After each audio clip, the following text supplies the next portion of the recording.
Hey guys, welcome back to Three Hits with Rosey. Number one, I'm just starting off with Bruce Boudreau joining us again today. Just touch on that again.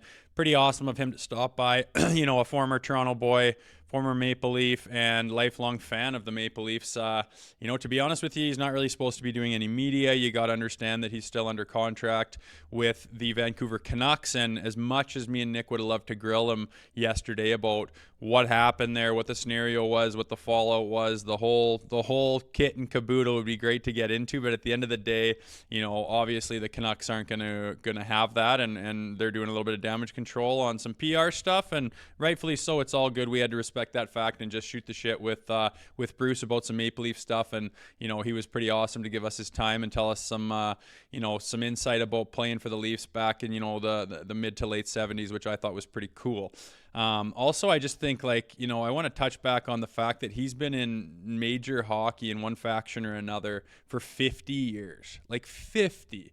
Think about that. If a guy has a 20-year career in something, everyone's fawning over it and saying what an accomplishment that is, and how incredible it is to have that kind of longevity. And he did that with his playing career, and then just went off on a whole new coaching career. And he was just a head coach in the NHL a couple of weeks ago. It's insane. 50 years. It's hard to wrap your head around that. And when you think of the ups and downs in that business, and how hard it is to keep a job and land a job and tote your family around and stuff, it's big time respect I give to Mr. Boudreau for hanging in there that long and making his impact on this game. He must really love it, and after talking to him, you can tell that he really does.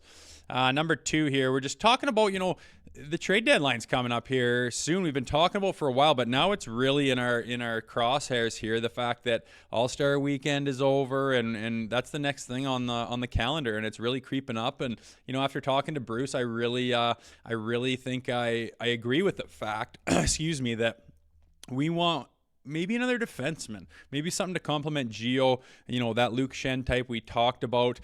Tell me what you guys think. Is that something where we need to go? I know years ago it was offense that we were lacking in the playoffs. Well, I don't think you could put more offense on paper than this core group of forwards has for them. That top four is just on fire, and if we can't get it done with that offense, then I don't know what to tell you, but you can only load up one side of your team so much, and I think they've done that.